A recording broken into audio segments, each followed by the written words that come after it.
Hello, everyone. Welcome to The Reason We Learn. I'm your host, Deb Philman. At The Reason We Learn, we aspire to be part of the solution. The purpose of this show is to take a good, honest, potentially painful look at the way kids are being educated.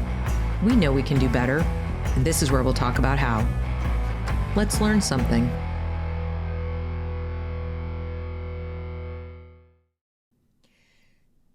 So earlier today, one of my whistleblower moms sent me this recording. I'm not going to watch the whole thing. I'm just going to play a little clip for you. This is the Board of Education meeting from Cherry Hill, New Jersey, the first 20 minutes of which deals with sex ed curriculum in their district.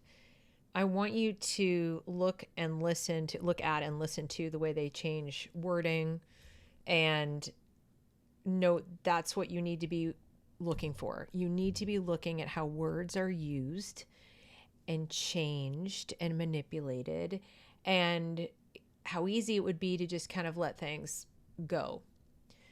I'm going to play this. I'm going to stop periodically and comment like I usually do. But as I said, I'm not going to play the whole thing, just parts of it till we get the point across. We're about to get into the elementary levels.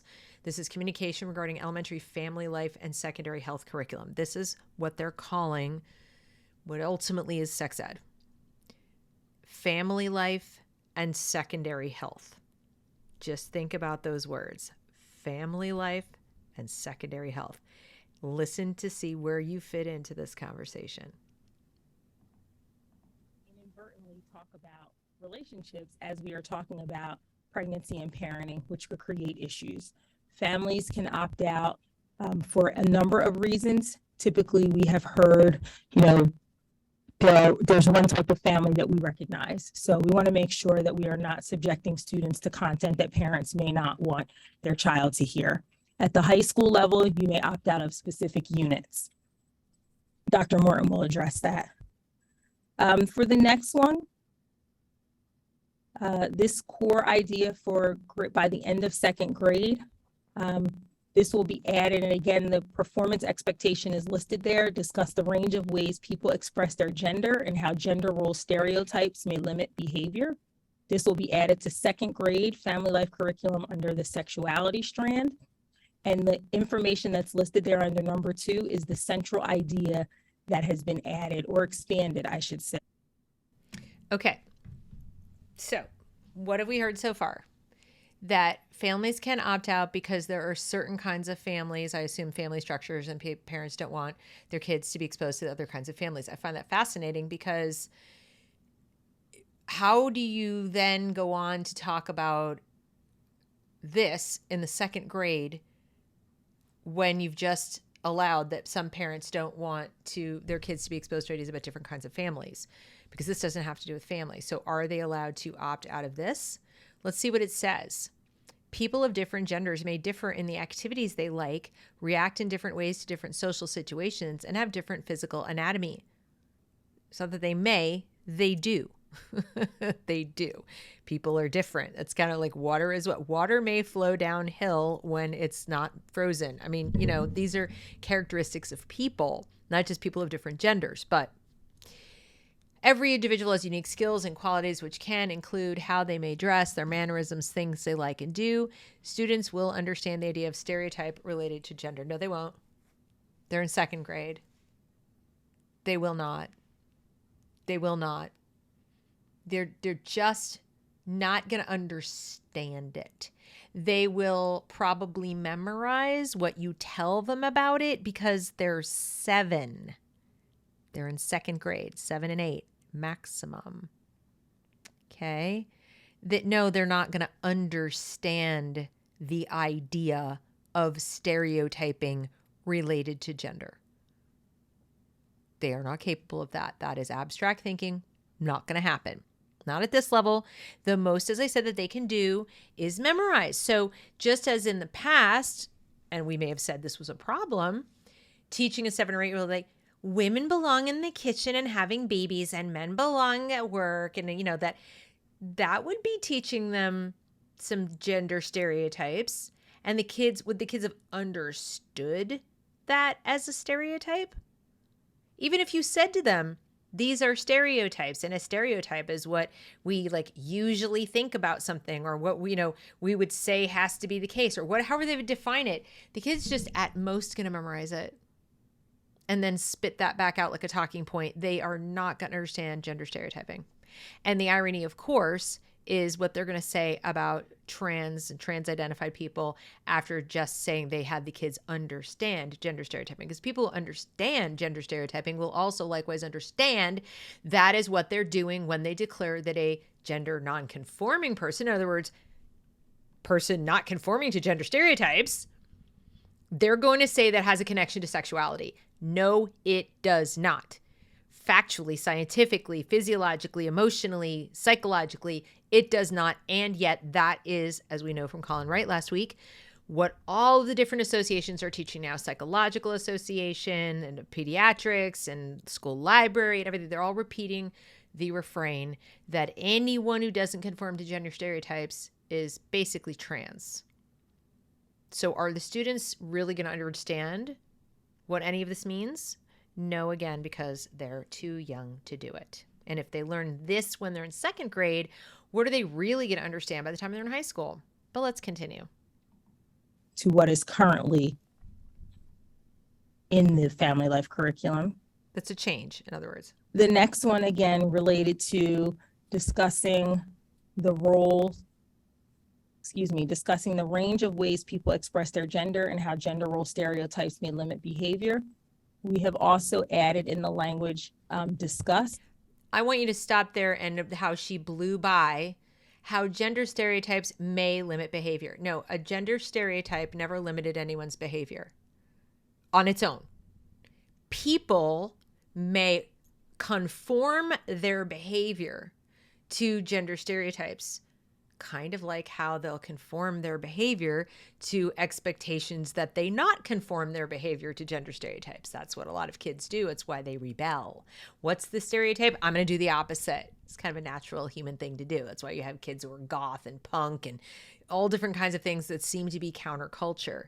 So they've completely disregarded what happens with social contagion when you tell a child, this is the norm and this is the stereotype and this may limit your behavior. This stereotype may limit your behavior. By the way, social justice, fight the social norms.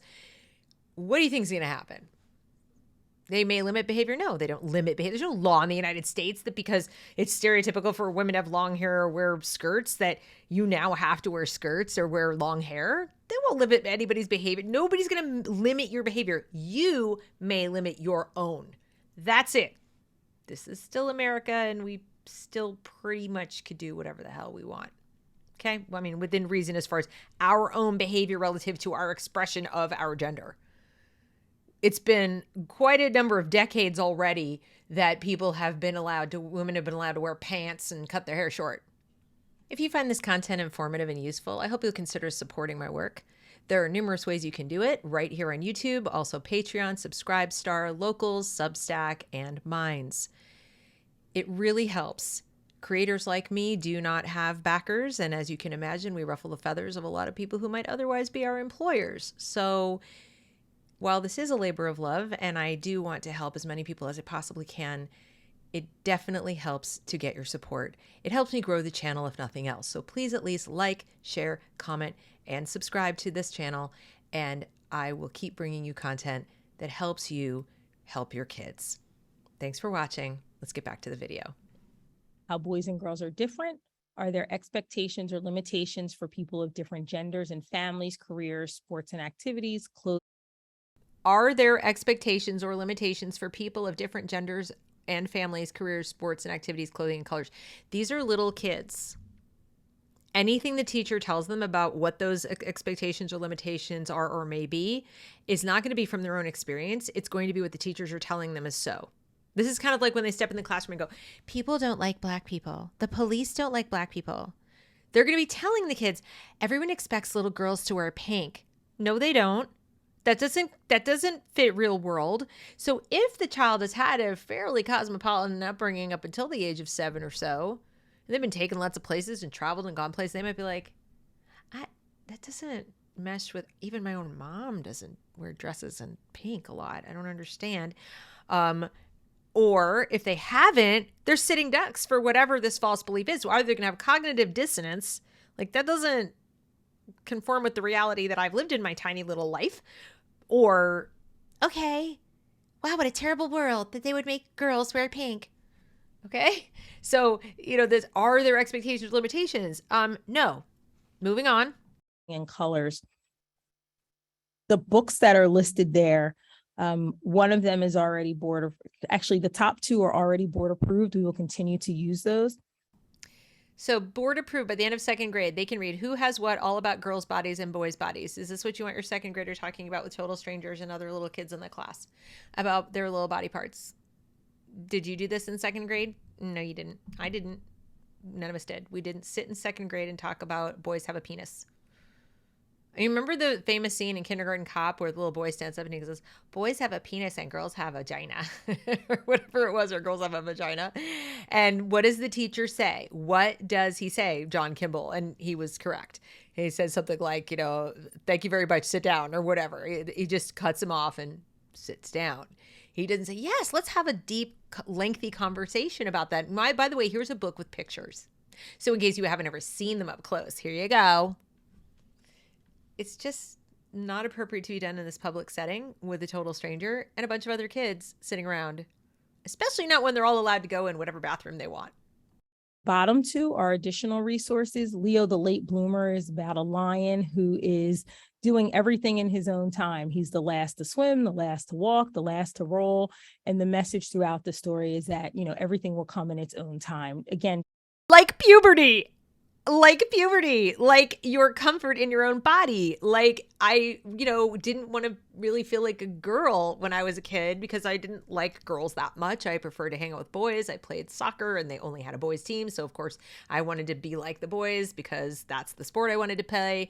And I cut my hair short because a lot of people did, because, there was Pat Benatar and so forth. And I like trucks and I like, G.I. Joes better than Barbie and so forth. And I wasn't comfortable in my own girl skin. It came in time.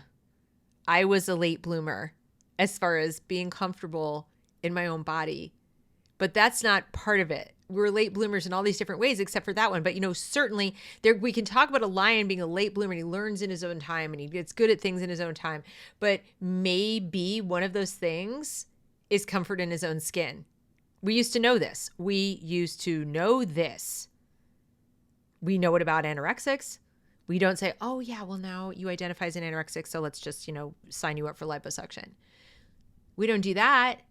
But it's like the one thing that we don't think you could be a late bloomer about is comfort in the body you were born in. No reason to slow your roll on that one. Nope. Ask the 6-year-old. Oh, let's go there. Highlighting age and developmentally appropriate for second grade students who are all different. And then Red, a Crayon Story, again, is about being yourself and that we're all different. And it talks about the different. All different, except every little boy who likes to play with dolls is trans and every little girl who likes to play with trucks is trans. But we're all different. We're all different except when we're all the same. We're all trans except those few who aren't. It's astounding to me how they sit here and they say these things and the words come out of their mouths.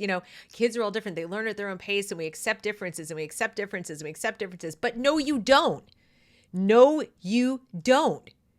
You teach stereotypes, then you turn around and lean into the stereotypes to decide that a difference means a different stereotype, namely the trans stereotype. We erase gender nonconformity and now we have a new kind of conformity. And they don't even see that they're doing it. It's amazing. It's like, do you hear yourselves? Emotions that the crayon is going through and being accepted. The crayon has emotions. Amongst the group. Crayons need to be accepted by the other crayons. And lastly, for grade 5, again, the performance expectation is to explain common human sexual development and role of hormones. So the parent. The hormones that they want to shoot you up with so you can allegedly change your gender. The role of hormones. This is amazing. You would think if they're going to talk about puberty, sexual development, the role of hormones, romantic and sexual relationships, masturbation, mood swings, timing of pubertal onset in 5th grade. We did in 5th grade? We learned about periods. We learned about periods. Boys went in another room and learned about nocturnal emissions, I imagine. And maybe they had some discussion about masturbation. I don't know, but we didn't. And I'm okay with that. I'm okay that I missed that part. And I've talked to my 3 daughters about whether they would have liked at the age of 10 to be talking in their classroom full of people, especially, co-ed, about masturbation. And they're all 3 like, nope, nope, nope. Pretty much don't want to have that conversation because they're 10 and they really don't want to talk about it. Now, they might be curious about it. They might have questions about it. They might come to me, or they might go to a friend and privately, someone they trust, and have a little conversation about it. And that's kind of normal and how things were done forever until now. And now everything has to be out in the open. We need to normalize the lack of privacy and absolute interpersonal openness with random strangers, because your classroom is a bunch of random strangers. You might be friends with 1 or 2 of them, about all these issues. You got to look at your peers and wonder if they touch themselves. Like, really wonder about it, because you're having the conversation. It's like, I'm in there, I'm in the headspace. Don't want to think about it. Don't want to think about it. Okay? But they talk about this and the hormones and all that, and then they act like there's a role for hormones, but you can just change that whenever you feel like it. Because we've just made you intensely uncomfortable about all these topics, starting at age 6. It's just contradiction after contradiction after contradiction, and projecting adult wants and needs onto children. Child information nights that we currently host in the district have addressed this topic for years, and we plan to continue that. Delivering this content in an environment where students are free to ask questions, where materials are presented in an age and developmentally appropriate way.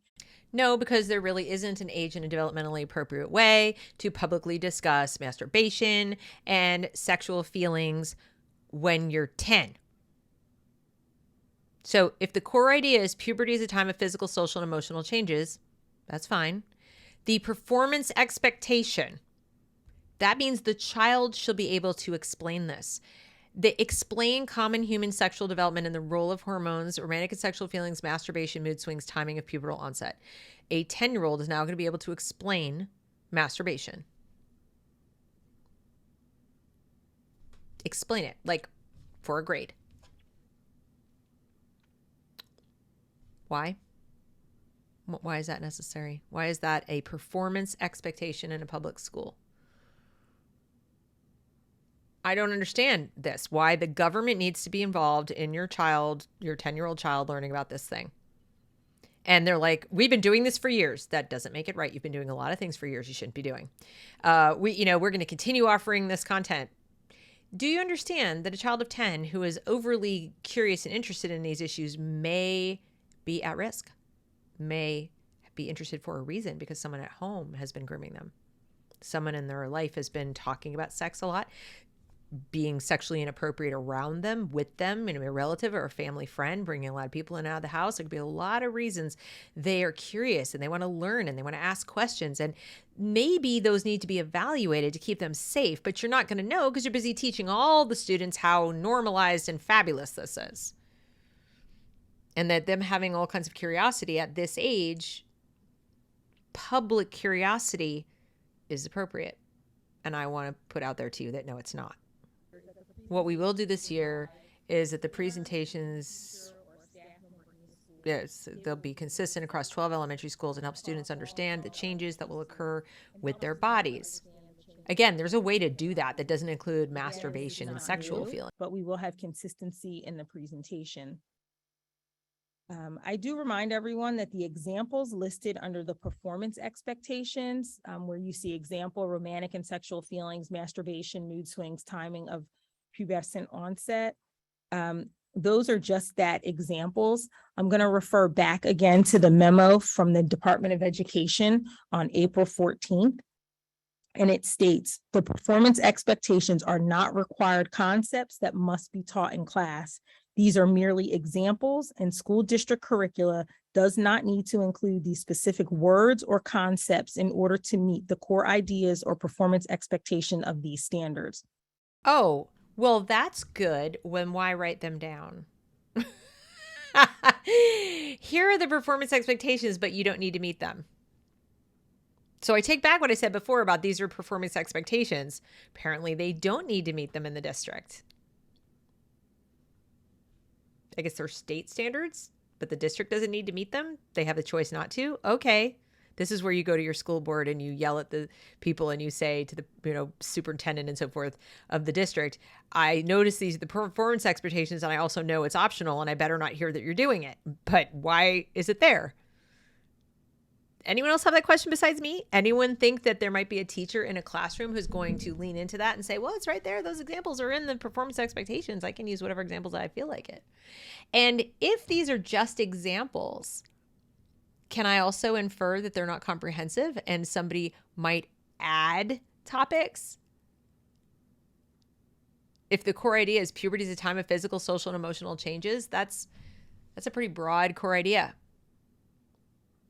How many different ways could a teacher take that if this is not the list of performance expectations that is both comprehensive and required? If it's not required and it's not comprehensive, I mean, I just kind of want to know as a parent, if I were in the district, this is what I would want to know. Our curriculum does not use the language as outlined in the examples.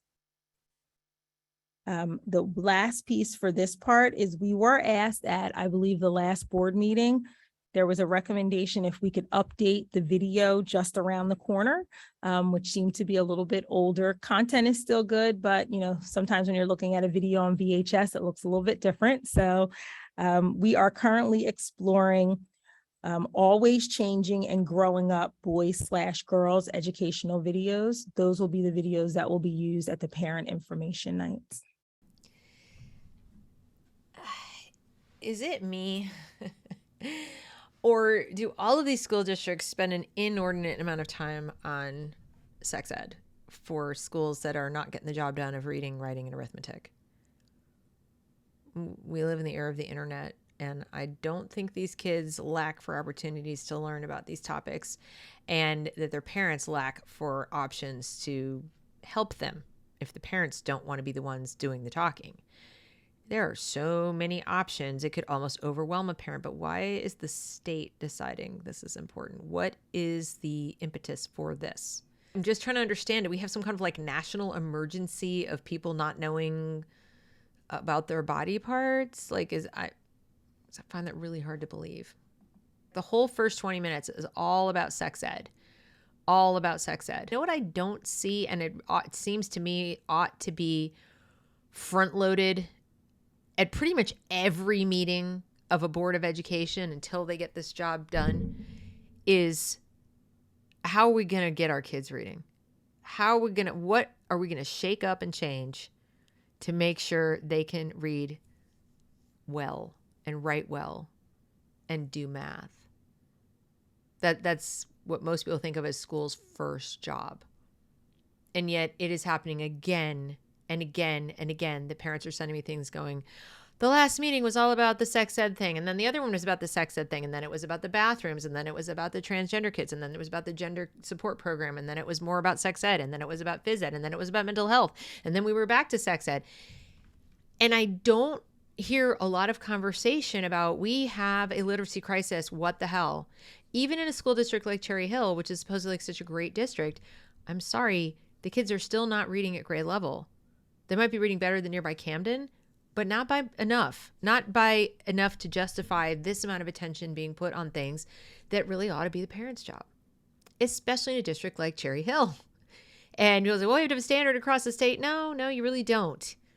You really don't. And I would love to know the justification for claiming that, you have to do it for everybody because maybe some of these kids don't have it. First of all, how do you know those kids don't have access to sex ed some kind of way? And I'm not saying get rid of all of it. I'm saying the amount of emphasis on it.